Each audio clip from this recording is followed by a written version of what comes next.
Good morning, day 31. Just got packed up, a little garbage to throw away, leaving the KOA this morning, aiming for Agua Dulche. It's going to be a short day for me. It's only about 10 miles there. More on that later.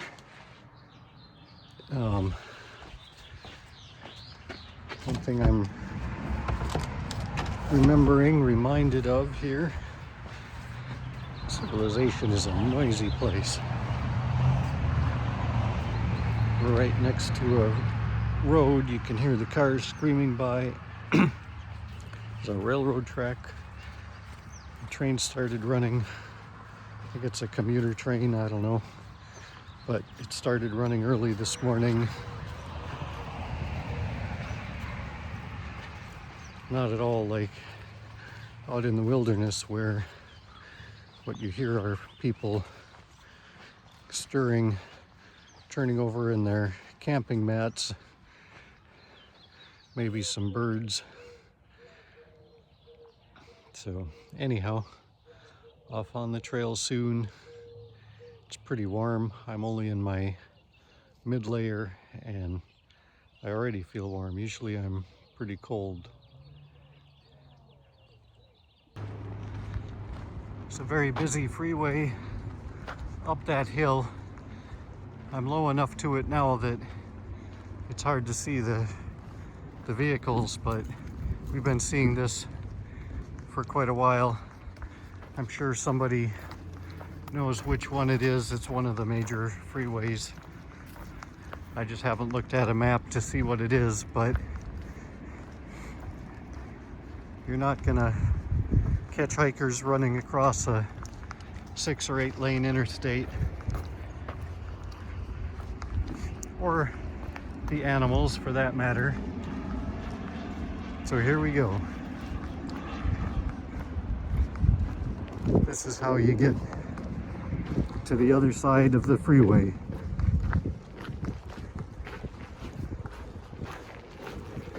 Quite a breeze in here.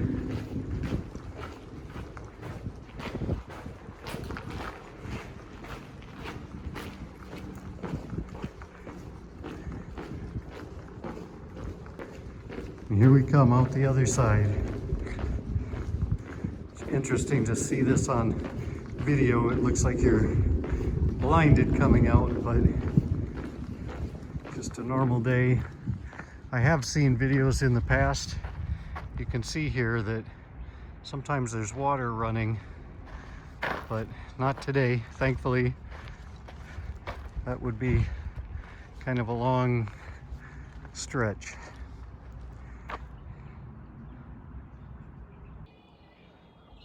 Good morning. Today I wanted to do a recap of some of the things that I've learned so far on trail. First one that comes to mind is that it took me about 3 to 4 weeks, right in that range, to really begin to see and feel differences in my body. I was losing weight all the way along, but in the 3 to 4 week range, I really started to feel strong. I was getting my hiker legs. I was getting faster on the uphills. I was not feeling quite as exhausted at the end of the day. My miles were increasing. I was making, the last 3 or 4 days, I was making, if we had a full day, about 20 to 22 miles. I was very happy with that, feeling good. My hiker hunger had begun to come in. I wasn't starving, but I think I've said this before, every time I saw food, I ate it. So that helped stabilize my weight. That was all good. Another thing that I've learned is that even though some parts of this trail are pretty sketchy, not complaining about the trail at all, it's fantastic, but there are some areas where it's dangerous. I've talked about that, shown some of the videos. I know that you can never see on the videos the true elevation, and you look over a cliff, and you can, as a person there, you can totally see and feel the danger. It's really hard, maybe impossible, to show that on video, but trust me, there are many miles of this trail where a fall would be deadly. So I was happy. I'm In normal life, I'm quite afraid of heights. You won't catch me walking on people's roofs. If I'm driving along the edge of a cliff, I'm very nervous. I don't like crossing bridges that don't have heavy guardrails, all of that. But walking on the trail in some of those areas are just fine with me. I'm well aware of the danger, but I don't feel unsafe. I feel like if I'm careful, it's all good. Third thing that I've learned on the trail is that the hiker community, that includes hikers and trail angels, is absolutely amazing. I've met so many people. Everybody is so friendly and generous and helpful. Nowhere else in my life have I ever felt that way. People at work are generally nice and cooperative, but it's not the same feeling of everybody in it together and everybody helpful and sharing and kind. I mean, I can't use enough words to describe how amazing this community is, and the people around the community sort of supporting it. So that's been inspiring. It's been an amazing part of my journey. The other thing, maybe the most significant thing that I have learned in the past 30 days is that I am not currently cut out to be a thru hiker. This probably comes as a bit of a shock to some of you. I haven't really portrayed some of my struggles on trail, but my body has been great, the trail has been great, the community has been great. The problem that I've been struggling with, that I have not been able to overcome, is that I am sorely missing family. I have 3 children, I have 4 grandchildren, I have siblings, we have friends around the country, all around the country. It just got to be too much. So, on my 0 day in Wrightwood, I was on video with my children and seeing my grandchildren, and it really affected me. I just could not see forward for another 4 weeks of hiking. I knew the hiking would be great. That was absolutely a consideration, but imagining 4 more months away from everybody, or only roughly connected with family, was just too much. So I have decided that I'm now calling myself a section hiker, not a thru hiker. I know that's a disappointment to many of you that were looking forward to seeing the whole trail. I'm sorry for that, but this is the right choice for me, and ultimately that's all that matters.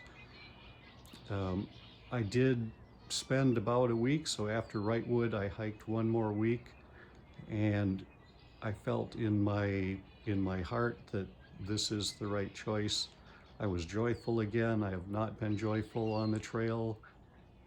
I've been fighting the trail, attacking the trail, because the only way I could figure out to quit, to be done prior to becoming a section hiker, was to make big miles. That was not fair to Shepherd. I was pressuring her to go bigger miles than she wanted to on some days.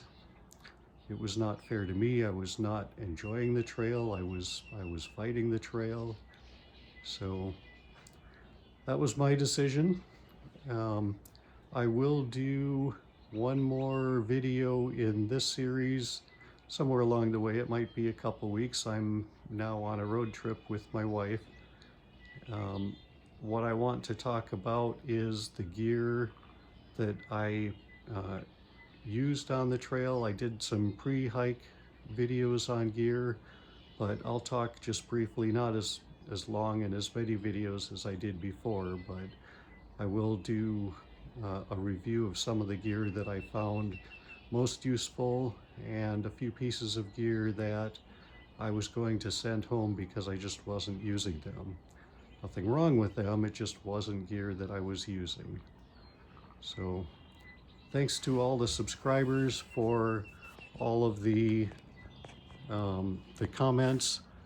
I've had corrections. I didn't always know where I was. I've had suggestions on gear and food and trail life. It was really great to have so many experienced viewers that were giving me helpful comments. So I appreciate it. I did promise myself when I first started doing videos that if I did decide to get off trail or had to get off trail, that I would leave a final video. That's something that I have missed in the past. Some other hikers that I've watched just stopped doing videos, so you had to assume that they were off trail. But I thought that giving some idea of the reasoning was valuable for everybody. Those of you that are looking forward to doing a hike, I absolutely recommend it. And if a through hike seems right, plan that. Do everything you can to prepare for that. Just because I'm leaving the trail does not mean that everybody is leaving the trail. I've met a number of the hikers that I've known along the way that are still continuing on and planning on finishing the trail. So use my experience as one data point. Do not use my experience as some kind of idea of what your hike might be like, other than knowing that the trail is one of the most awesome things I've done by myself in my life. So thank you all. Future years, when I get back to the PCT to do sections, I'll start adding on to this trail. But for now, thank you. Enjoy the other hikers that I'm sure you're watching, and have a great time planning and doing your own trip. Bye now. One quick addendum, some bookkeeping that I forgot to mention in my earlier post. So I made it to mile 454 in Agua Dulche, subtracting off about 30 miles for the Wrightwood fire closure. That gives me a total of 420 miles on this trip, far more than I've ever done before, so a personal achievement. And thanks again to subscribers and others who have watched. If you have any serious questions, go ahead and leave them in the comments on this video. I've been too busy while on trail to respond to comments, but this video, now that I'm off trail, I will pay attention to comments, and if anyone has any questions about the hiking or the gear or other things, let me know and I will try and respond to all of those. Thanks again, everyone. Hope to see you in future videos when I get back on a trail somewhere.